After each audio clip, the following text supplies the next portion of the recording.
नमो नमः सुप्रभातम एकदा पुनरपि सुस्वागतमस्ति भवतां सर्वेषाम् अस्मिन् संस्कृते कक्षायां।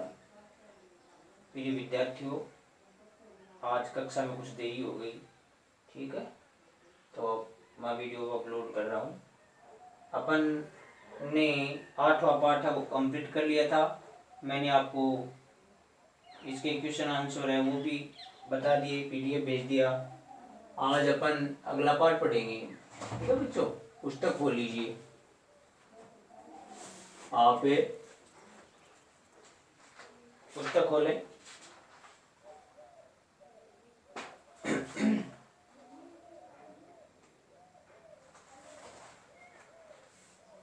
नौ का पाठ है भारत विभवम। ये निकाल लीजिए। भारत वैभवम का हिंदी में अर्थ क्या है? भारत का वैभव। वैभव किसको कहते हैं बच्चों? शान शौकत को कहते हैं, ऐश्वर्य को कहते हैं। ठीक है, तो पाठ की भूमिका पढ़ लेते हैं पहले। ठीक है, प्रस्तुतो अयम पाठ है भारत भारती वैभवम इति आख्येन ग्रंथात् संकलित है। प्रस्तुत है ये पाठ है भारत भारती वैभव इस नाम के, इत्याख्य मतलब इस नाम के ग्रंथ से, इत्याख्य इस नाम के ग्रंथात् संकलित है, ग्रंथ से लिया गया है। अस्य महनीय ग्रंथ से रचनाकार है श्री निम्बकाचार्य पीठाधीश्वर है श्री राधा सर्वेश्वर शरण देवाचार्य श्री जी महाराजा वर्तते। इस महान ग्रंथ, महनीय का मतलब है महान या बड़े, विशाल। इस महान ग्रंथ या इस विशाल महिमा वाले ग्रंथ के रचनाकार श्री निम्बकाचार्य पीठाधीश्वर श्री राधा सर्वेश्वर शरण जी देवाचार्य श्री जी महाराज हैं। यानी नाम काफी बड़ा है। ठीक है, मातृभूमि भारत से भारत्याः च संस्कृत भाषाया वंदनात्मकं सुंदरम गीतिकाव्यम् एतदस्ति यत्र गीता गंगा गावश्च इति एवं ग्रहकारत्रयेऽपि सुष्ठु वर्णिता। भारत भूमि की, भारत की तथा भारत की संस्कृत जो भाषा है, भारत की जो संस्कृत भाषा है उसका वंदनात्मक सुंदर ये गीत काव्य है। कि गीतिकाव्यम इदम अस्ति, गीतिकाव्य ये है कि यत्र यानी जहाँ, गीता गंगा गावश्च इत्येव गकारत्रयेऽपि सुष्ठु वर्णिता। जहाँ गीता है, गंगा है, यानी गै पे शुरू होने वाले, गै से गीता, गै से गंगा और गै से गायें, गाय पशु है ना, ये गकार त्रय है वो भी अच्छी तरह से वर्णित है। ठीक है, अत्र संग्रहित ग्रंथस्य से स्वल्प अंश एव एतावत् कलात्मक सर्वांग सुंदर मधुर चास्ति यत् बंकिम चंद्र से वंदे मातरम इति गीतम अनायासम स्मारयति। यहाँ संग्रहित किया गया जो ग्रंथ है, कौन सा ग्रंथ? भारत विभवम है ना। यहाँ संग्रहित ग्रंथ का एक छोटा सा अंश, स्वल्प अंश, छोटा सा अंश है जो कि इतना कलात्मक है, सभी तरह से, सभी अंगों से सुंदर है, मधुरश्च यानी मीठा है ना, अच्छा लगने वाला, मीठे का मत मधुर से यहाँ मीठा है कि, यानी कि बंकिम चंद्र जी जो हैं उनका जो गीत है वंदे मातरम है ना, वंदे मातरम गीत की ये जो भारत विभवम है, ये गीत उस गीत की याद दिलाता है। कौन से गीत की? वंदे मातरम, जो बंकिम चंद्र चटर्जी ने लिखा था। ठीक है, अब बच्चों श्लोक पे आइए, अपन श्लोक पढ़ लेते हैं। देखिए पाठ छोटा सा है, ठीक है, और इस पाठ में वंदना किसकी की गई है? भारत की भूमि की इसमें जो हिमालय पर्वत हैं, नदियां हैं, ऋषि मुनि हैं, तीर्थ हैं, धन धान्य से परिपूर्ण है, वीर हैं, यहाँ के वीरों की भक्ति है, उनसे ओतप्रोत ये आपका पाठ है भारत विभूम। ठीक है बच्चों, देखो पहला श्लोक, वंदे नितराम भारत वसुधाम दिव्य हिमालय गंगा यमुना सरयू कृष्णा शोभित सरसाम। वंदे का मतलब नमन करता हूं, वंदे उत्तम पुरुष में लिखा हुआ बच्चों। ये वंदे का क्या मतलब है?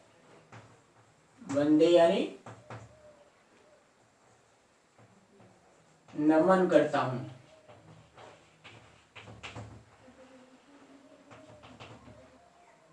ठीक है, वंदे यानी नमन करता हूं। मैं भारत की वसुधाम यानी भूमि को, मैं भारत की भूमि को नित्य वंदन करता हूं। भैया भारत की भूमि की नित्य वंदना करता हूं, ये कवि कह रहे हैं। ठीक है, कौन? श्री जी महाराज। किस प्रकार की भारत भूमि की?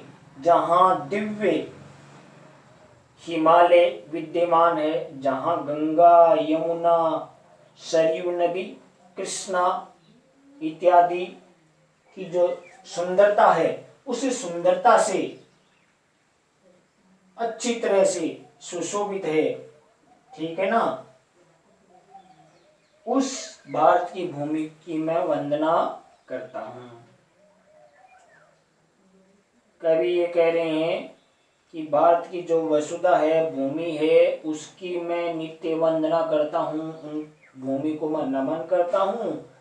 जो किस प्रकार की भूमि है? जो दिव्य शोभा से लिए हुए हिमालय नाम के पर्वत, गंगा नदी, यमुना नदी, सरयू नदी, कृष्णा नदी। ठीक है बच्चों, कृष्णा का मतलब कावेरी नदी। ठीक है, इनकी पवित्रता से जो युक्त है, इनके सानिध्य से जो युक्त है, उस भारत की भूमि को मैं नमन करता हूं। ठीक है बच्चों, आगे समझ में? अब आगे की दो पंक्ति लेते हैं, क्योंकि ये गीत है इसलिए इसमें श्लोक का नंबर तो है नहीं, क्योंकि श्लोक है ही नहीं। ये क्या है? गीत। गीत में नंबर नहीं होते, और श्लोक में चाहे 2 लाइन का हो चाहे 4 लाइन का हो, उसमें नंबर आएंगे। ठीक है, वो छंद होगा, लय होगा, उसका अलग होगा। आगे देखो, मुनिजन देवेर अनिशम पूज्याम जलधि तरंगेर अंचित सीमाम भगवत लीला धाम महिमताम नाना तीर्थे अभिरमणीयाम। क्या लिखा है बच्चों इसमें? मुनिजन देवेर अनिशम। मुनिजन देवेर अनिशम यानी मुनि का मतलब ऋषि मुनि, जन यानी लोगों के द्वारा, मुनि जन देवई यानी 3 है इसमें, ऋषि मुनि, लोग और देव, इनके द्वारा अनिशम। अनिशम का मतलब लगातार, देखो एनिशम ऐसे निकल जाएगा। तो ऋषियों मुनियों लोगों और देवों के द्वारा लगातार जो पूजनीय है और जो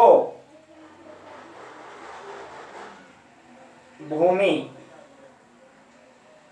जल्दी तरंगी अंचित सीमाम, जल्दी का मतलब समुद्र से, जो भूमि समुद्र की जो लहरें हैं उनके द्वारा सिंचित सीमा वाला है। जल्दी तरंगी अंचित सीमाम, जो भूमि समुद्र की जो वीची, वीची का मतलब होता तरंग ऐसी चलने वाली है ना, जलधि तरंगई अंचित सीमाम, समुद्र की जो लहरें हैं सुंदर, उनके द्वारा सिंचित सीमाओं वाला है। और देश है तो सीमाओं वाला है, भूमि है तो सीमाओं वाली है। ठीक है, भगवत लीला धाम में, वो भगवत लीला मतलब भगवान की जो लीला करते हैं, क्रीड़ा, क्रीड़ा यानी खेल, जिस भूमि में भगवान अपनी क्रीड़ा करते हैं, खेल करते हैं, अपनी लीला रचाते हैं, उस प्रकार की ऐसी भगवान के धाम वाली भूमि जो अनेक तीर्थों के द्वारा सुंदर है, तान यानी उसको, नाना यानी अनेक, तीर्थै अभिरमणीयाम, तीर्थै अभिरमणीयाम का मतलब तीर्थों के द्वारा सुशोभित, विभिन्न तीर्थों से शोभायमान। और भगवत लीला धाम का मतलब भगवान की लीलाओं से के धाम वाली। अंचित का मतलब है सुंदर या सुशोभित। ठीक है, पीछे देख लो। जो भारत की भूमि ऋषि मुनियों, लोगों तथा देवों के द्वारा निरंतर, लगातार, हमेशा पूजनीय है, और जिसकी सीमाएं, जिस भूमि की सीमाएं समुद्र की जो लहरें हैं, तरंगी हैं, उनके द्वारा सिंचित सीमा वाला है। ठीक है, भगवान की जो भूमि धाममयी है, भगवान की क्रीड़ा यानी भगवान की लीला या भगवान का जो खेल है, लीला है, उसके परम धाम वाली जो पवित्र भूमि है, और जो भूमि अनेक तीर्थों के द्वारा सुंदर है, उसे सुंदर तीर्थों वाली भूमि को मैं नमन करता हूँ। ठीक है बच्चों, तो अपन ने थोड़ा सा ये 4 पंक्ति पढ़ लिए, पाठ की भूमिका पढ़ ली है। एक बार मीनिंग वो भी आप अच्छी तरह से देख लो। देखो इसमें मीनिंग नहीं है, और मीनिंग आपको आने भी चाहिए, आपको याद करनी है। ठीक है, तो मीनिंग एक बार मैं आपको बोल के बता देता हूँ। मैं यानी महान, बड़ी भी कह सकते हो, सुष्टु यानी अच्छी तरह से, अनायासन यानी सहज रूप से, लगातार। ठीक है, भारत वसुधाम, भारत की जो भूमि है, वसुधाम करके भूमि को द्वितीय विभक्ति आई है ना। और नितराम का मतलब लगातार या हमेशा। ठीक है, ये मीनिंग दिया हुआ है। पावनताम, पवित्रता को, मोनि जने अनिशम, ऋषियों मुनियों के द्वारा, लोगों के द्वारा, या तृतीय विभक्ति लग दो, मुनि जन देवई। 3 टुकड़े करोगे तो यहाँ तृतीया लग गई है, रे है ना, इसका तो विसर्ग बन जाएगा, तो देवई हो जाएगा। इसका इस रे का विसर्ग बन जाएगा, तो यहाँ देवई हो जाएगा। तो तृतीय विभक्ति आ गई, तीनों मिला करके बहुवचन हो गया। ऋषि मुनियों, लोगों और देवों के द्वारा, है ना, जो लगातार, ये मीनिंग देखो हो गया। पूज्याम, पूजनीय, अंचित सीमाम, सुशोभित सीमा वाली, और भगवत लीला धाम मयिम का अर्थ भगवान की लीलाओं के धाम वाली। वंदे, नमन करता हूँ, लट लगा उत्तम पुरुष एक वचन है। नाना तीर्थे अभिरमणीयाम, अनेक तीर्थों के द्वारा सुंदर या शोभायमान। ठीक है बच्चों, तो आप ये जो गीत है इसको याद करने के लिए, इन दिनों देखने के लिए आप ये मीनिंग याद कर लेना। मीनिंग पुस्तक में दे रखे हैं, और जो नहीं दी मैंने बताई भी है। अगर और कोई दिक्कत हो तो आप मेरे को और पूछ लेना कमेंट करके, और वीडियो को देखना बच्चों। ठीक है, पूरा देखना, समझ नहीं है तो मेरे कमेंट में बोल देना। ठीक है, आप सभी का बहुत बहुत धन्यवाद। आपने वीडियो देखा है, देख रहे हो, बहुत बहुत धन्यवाद आपको। ठीक है बच्चों, और आज का दिन आपका मंगलमय रहे। सभी बच्चों को धन्यवाद।